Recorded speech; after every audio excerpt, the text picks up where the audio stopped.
Season 3 episode start होता है। हमें दिखता है कि एक पुलिस ऑफिसर एक घर पर आता है। उस घर में एक लेडी रह रही होती है। उस लेडी की बॉडी उसे मिल जाती है। उस घर में इलीगली डॉन सोलोमांका के लिए जो काम करते हैं वो ट्विंस वो रह रहे होते हैं। जब वो घर का दरवाज़ा खटखटाता है और बाहर आने के लिए बोलता है तो एक ट्विन वहाँ से बाहर आता है। वो उसकी तरफ गन पॉइंट करता है और उसको सरेंडर करने के लिए बोलता है, पर दूसरा ट्विन फिर वहाँ से आता है और उस पुलिस ऑफिसर को मार देता है। इस सीज़न में बहुत सारे सीरीज ऑफ शॉट्स में हमें बताया गया है कि कितने रुथलेस ये दोनों ट्विन्स है, कितने टफ ये दोनों ट्विन्स है। ये हमें इस सीन से भी यही हमें इंडिकेट किया जा रहा है। नेक्स्ट सीन में स्काइलर और वॉल्टर की बात हो रही होती है। स्काइलर वॉल्टर को बोलती है कि अब हमारा जो डिवोर्स हो गया है तो हमें ये कैसे वॉल्टर जूनियर को बताना है। तो वॉल्टर उससे बताता है कि वॉल्टर जूनियर समझ जाएगा। मैं भी इस रिलेशनशिप में खुश नहीं था और तुम भी खुश नहीं थी, इसलिए ये एक अच्छा डिसीजन हमने लिया है, तो वो ये समझ सकता है। जो डिवोर्स पेपर्स होते हैं उसमें वॉल्टर ने लिखा हुआ होता है कि वो सब चीज़ों का ख्याल रखने वाला है, उसकी फैमिली का ट्रांसपोर्ट, क्लोथिंग, एजुकेशन, ये सब चीज़ें उसमें आ जाती है। स्काइलर उसे बोलती है कि ये ब्लड मनी मैं कैसे लग सकती हूँ।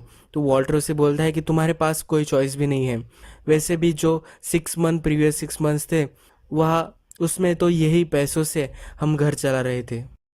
फिर हमें मालूम होता है कि वॉल्टर एक हाउस देख रहा होता है, एक सैम्पल फ्लैट वो देख रहा होता है। वो उसके सेल्समैन से पूछता है कि ये मुझे अच्छा लगा है तो मैं यही हाउस ले सकता हूँ क्या। तो सेल्समैन उसे बोलता है कि ये एक सैम्पल हाउस है और हम इसे सेल नहीं कर सकते। वॉल्टर के पास बहुत सारे पैसे होते तो बोलता है कि इस वर्ल्ड में क्या नेगोशिएबल नहीं है, और वो उस हाउस को बाय कर लेता है।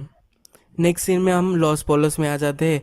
गस फ्रिंग वहाँ होता है और उन दोनों ट्विंस को दिखाया गया है। वो वहाँ आकर बैठ जाते हैं।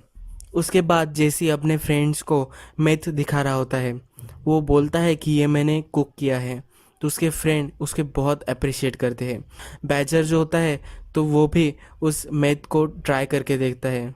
ये बहुत ही बढ़िया मेथ होता है। और फिर जेसी उनको बोलता है कि अब हमें फिर से डिस्ट्रीब्यूशन ट्राई करना चाहिए। उसके फ्रेंड बोलते हैं कि पिछले बार की तरह हमें नहीं करना चाहिए, पिछली बार बहुत ही बड़ी मेस हो गई थी। तो जेसी उसे बोलता है कि पिछले बार मेरे पास पार्टनर था और इस बार सिर्फ मैं ही इसका इंचार्ज रहने वाला हूँ। पिछली बार हमारी जो ग्रिड थी उसकी वजह से हमें वो सब प्रॉब्लम्स से डील करनी पड़ी। अब हम ग्रीडी नहीं बनेंगे जैसे पहले होता था कि हम थोड़ा सा सेल करेंगे और उससे हम गुजारा कर लेंगे। इस तरह से अब हम इस बार भी करने वाले हैं। तो उसके फ्रेंड्स उसे मान जाते हैं कि हम इस तरह से कर सकते हैं, हम अगर ज़्यादा ग्रीडी नहीं बनेंगे तो ये वर्क कर सकता है। हैंक जेसी के घर पर सर्विलेंस रखा हुआ होता है। वो अपने गाड़ी में वही बैठा हुआ होता है। वो उस घर से स्किनी पीट और बैजर को निकलते हुए देखता है। बैजर को उसने पहले भी पकड़ा था ब्लू मेट डील करते हुए, तो उसका शक अब ज़्यादा स्ट्रांग होने लगता है। वॉल्टर जूनियर को स्कूल में छोड़ रहा होता है, तो उसे बोलता है कि ये एक अच्छा ही हुआ जो हमने डिवोर्स ले लिया। इससे मैं तुम्हें बहुत बार मिल सकूंगा और मैं तुम्हें स्कूल में छोड़ सकता हूँ और लेने भी आ सकता हूँ। वॉल्टर जूनियर उसे बोलता है कि मेरा फ्रेंड मुझे ड्रॉप कर देता है, मुझे कुछ ज़रूरत नहीं है। तुम्हें गिल्टी महसूस हो रहा है इसलिए तुम मुझे रोज़ छोड़ोगे और लेने आओगे, इसकी कोई भी ज़रूरत नहीं है। वॉल्टर उसे बोलता है कि ये तुम्हें अजीब लगेगा पर मुझे बहुत अच्छा महसूस हो रहा है आजकल। नेक्स्ट दिन भी जब गस अपने रेस्टोरेंट में आता है तभी भी वही ट्विंस वहाँ बैठे हुए होते हैं। वॉल्टर अपने न्यू जॉब पर यानी कि अंडरग्राउंड बेसमेंट में जब वो पहुँचता है तब उसके पास एक और असिस्टेंट उसे उसके नीचे दिया गया होता है। वो जब उससे बात करता है तो उसका नाम गेल होता है। वॉल्टर उसकी सब क्वालिफिकेशंस भी देखता है। वो बहुत ही ब्रिलियंट एक साइंटिस्ट होता है। वॉल्टर एक साइड में एक उसका प्रोजेक्ट भी देखता है। उस प्रोजेक्ट में कॉफ़ी बनाने की एक मशीन होती है। जब वॉल्टर उसे टेस्ट करता है तो वॉल्टर बिलीव नहीं कर पाता कि इतनी अच्छी कॉफ़ी भी हम बना सकते हैं। वो दोनों में बहुत ही सिमिलरिटीज़ होती है, इसलिए वो दोनों उनका जो काम होता है वो बहुत ही एंजॉय कर रहे होते हैं। वॉल्टर काम हो जाने के बाद उससे पूछता है कि तुम यहाँ कैसे काम कर रहे हो, यहाँ कैसे तुम पहुँच गए। तो वो बोलता है कि मैं एक कॉर्पोरेट टाइप जॉब कर रहा था जहाँ मुझे एक्चुअल में मज़ा नहीं आ रहा था मेरे काम पर। और केमिस्ट्री एक मैजिक होती है, मुझे लैब में काम करना चाहिए था। इसमें पैसे भी बहुत है और मैथ लोग तो बाय करने ही वाले हैं। अगर वो बाय करने ही वाले हैं तो उन्हें बेस्ट मिलना चाहिए, नो एडल्ट्रेशन वगैरह। तो इसलिए ये काम मैंने चूज़ किया है। हैंक अपनी कार में ही जेसी के घर पर सर्विलेंस रख रहा होता है, तभी उसको मरी का कॉल आता है। मरी उससे पूछती है कि क्या तुम घर आने वाले भी हो या नहीं। तो हैंक उसे बोलता है कि जी ये मेरा काम हो जाए तो मैं आ जाऊंगा घर पर। मरी उससे बोलती है कि ये तुम जेसी पर ही सर्विलेंस रख रहे हो ना। तो वॉल्टर भी उससे डील करता था, वॉल्टर उससे मैरिजुआना खरीदता था, तो वॉल्टर को कुछ पता होगा उस आरवी के बारे में। तो हैंक को भी आइडिया आता है और हैंक वॉल्टर को कॉल कर देता है। वॉल्टर को वो घुमा फिरा कर पूछने वाला होता है, पर वॉल्टर उससे बोलता है कि मेरा टाइम वेस्ट मत करो और डायरेक्टली मुझे पूछ लो।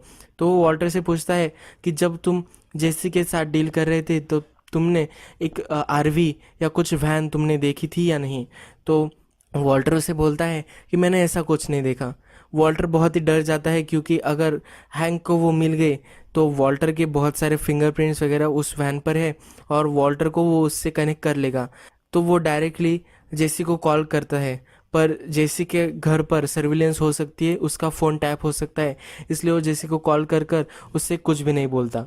फिर वो अपने लॉयर सॉल को कॉल करता है। वो सॉल को बताता है कि हमें बहुत बड़ी हमारी प्रॉब्लम हो चुकी है, तो वो आरवी को डिस्पोज करने की सलाह उसे देता है।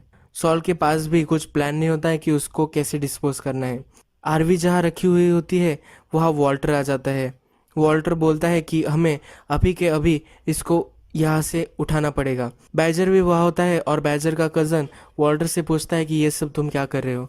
तो वॉल्टर उसे बोलता है कि डीईए को ये सब पता चल चुका है और डीईए को ये तुम्हारी प्रॉपर्टी पर यहाँ मिल गई तो हम सब बहुत ही बड़े खतरे में हो सकते हैं। तो बैजर का फ्रेंड उसे बोलता है कि मैं एक आदमी को जानता हूँ जो इस आरवी को पूरा डिस्पोज कर देगा, कुछ भी तुम्हें इस आरवी का नहीं मिलेगा। फिर वो वहाँ से आरवी को लेकर जा रहे होते हैं। बैजर जेसी को कॉल करता है और जेसी को बोलता है कि हाइजनबर्ग तुम्हारी आरवी लेकर यहाँ से जा रहा है और उसको वो डिस्पोज करने वाले हैं। जेसी बहुत चिढ़ जाता है और जल्दी जल्दी में गाड़ी निकालता है और वहाँ से निकल जाता है। हैंक भी उसकी गाड़ी का पीछा करता है। नेक्स्ट सीन में हमें फिर से लॉस पोलोस दिखाया गया है और लॉस पोलोस की जो वहाँ की मैनेजर होती है वो बोलती है कि ये दोनों बहुत ही देर से यहाँ बैठे हुए होते हैं और वो उनसे डील करने वाली होती है। पर फिर वहाँ गस आ जाता है और गस उससे बोलता है कि मैं इन दोनों से बात करूँगा।